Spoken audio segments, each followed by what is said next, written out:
Viagra Pfizer cam from 22nd starting spot. Our Napa onboard camera rides with Michael Waltrip going from 19th position.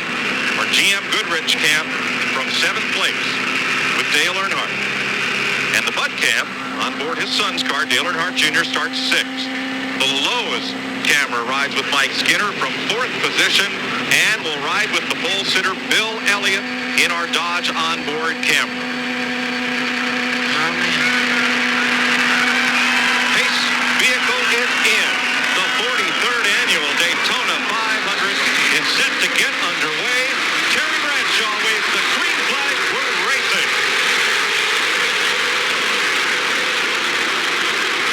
Boy, those two Dodgers up front, Dillon and Stacy Thompson got a well of a start, and these guys have not been comfortable with their cars. I'm anxious to see if they can stay up there. Yeah, and they haven't been on the racetrack together either, so that's, that's something he set up prior to the start of the day's race.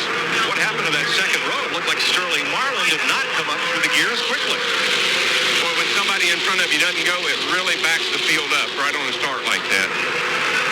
They're not wasting time. They're 3 wide, 4 wide down the back straightaway. There goes teammates Mike Skinner in the 31, Dale Earnhardt in the black 3. I think what we saw, same thing we saw in the 125s, getting a big jump on a restart is not necessarily an advantage. From 4th starting spot, here comes Skinner on the outside trying to lead lap 1. He's past Compton.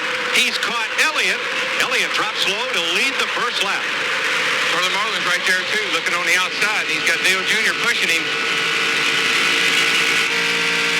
I know Bill's intentions are to try to stay up front if he can. That's what his plan was. I talked to him earlier, and he said, if I can hold this thing out front, that's what I want to do.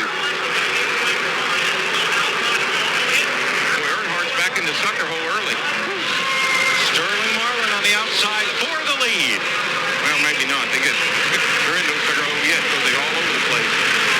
3 wide in the back straightaway.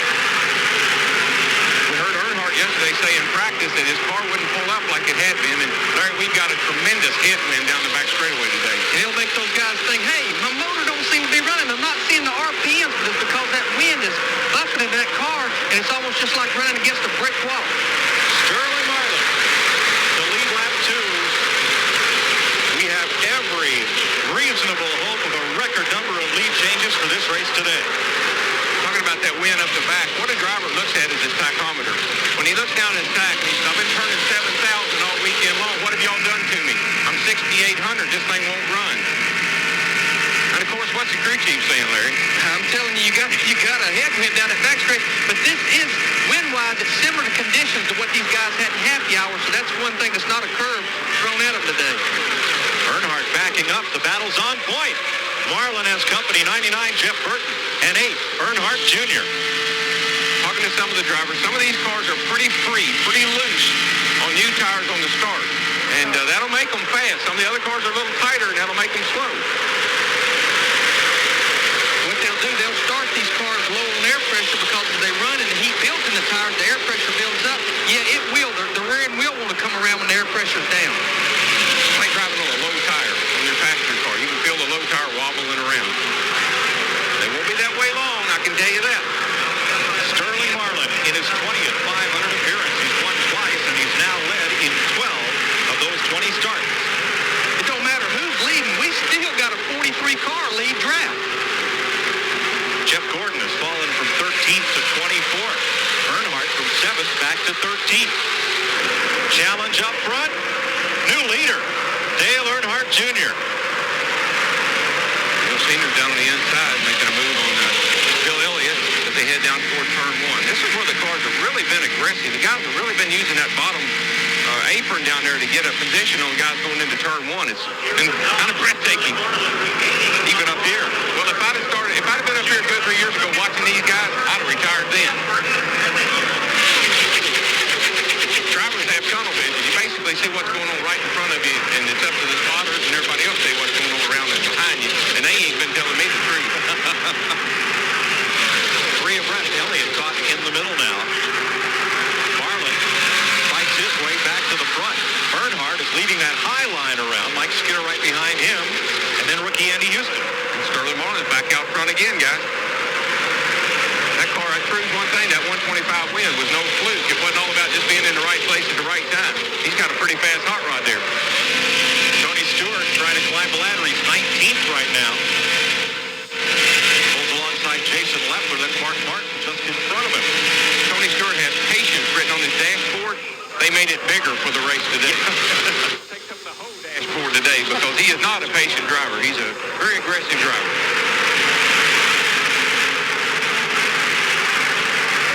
Marlin just leads Rusty Wallace now on the inside. Wallace has fought his way up into the top 3 in car 2. Now they got Jeff Burton in that 99 car caught in the middle. A little help from behind, but the outside row and the inside row is the ones that are moving. That's right, because when you're in the middle like that, the wind's buffing off of all the cars. It really slows you down. Rusty Wallace has never won a restrictor plate race at Daytona. He has come from 12th on the grid to 2nd and brought Earnhardt back up front with him. When you're in the middle, as a driver, you're saying, give me a hole, I got to get in somewhere. And they're saying there is no hole. You're going to be 43rd when you finally get in line again. And the thing about it is, Mike, the driver panics. He's in there, he knows he's losing spots, and he knows it's going to take him forever to work his way back up there. So it takes the crew chief to calm him down. I can't help but notice the front of the roof here on Earnhardt's car. It's like it's buffeting. It's because Rusty Wallace, the car in front of him, with that roof flap across the roof, or that roof fan, it's putting dirty air, and it's making the air on Earnhardt's car mad. It don't know what to do. No, and that's right. It's the cowl opening, I believe, and that'll make the engine run terrible because it messes up the airflow into the air box that leads to the carburetor. Now it's Jerry Nadeau pulling the outside train out there in lane 2. Jeff Gordon right behind him, and Ricky Craven. Nobody can do anything with Marlin. He's just sitting there kind of pulling these cats around, and Dale's figured out he doesn't want to be on the outside. He wants to be on the bottom today because he went way back, about 8th or 9th, but he's worked his way back up there in the top 4 or 5. Pole sitter Bill Elliott has drifted back to 21st. Dick Berger? 10 different teams changed engines for this race. One of them is Rusty Wallace in the number 2 car. He is coming into this race with an engine that is just barely going to make 500 miles. They did not want to start with an engine that had any miles on it at all. That's how hard they're pressuring to win this event. These restrictor plate engines, they build them with light parts, light rods, light pistons, small bearings. Friction is a big enemy of a restrictor plate engine. So they try to keep everything as free as they can in the motors, but 500 miles is a real stretch for the parts they got in these engines. John Andretti started 36th up to 13th, the biggest gainer in the field. Here goes Earnhardt to the inside on Wallace. He's got some push from behind, so there's a good chance he's going to get right up on Sterling before they get to the end of the back straightaway. Nadeau leads briefly in the 25. There's Gordon with his new engine up there. He had engine failure yesterday afternoon, and there he is right in the front of the pack. So made a good call, changed that thing. He was really lucky. Jerry Nadeau trying to become the 4th different leader of the Daytona 500 in just 9 laps. Nope. Mark hangs on to it by inches, ever so quick. And why do these guys fight so hard to lead a lap? Because even though it's race 1 of 36 races, every time when you lead a lap in a race, it's worth 5 bonus points toward the Winston Cup Championship. And you got to look at the big picture. This is a one race for the whole year. Danbury, Connecticut's Jerry Nadeau battles Sterling Marlin for the lead in the Daytona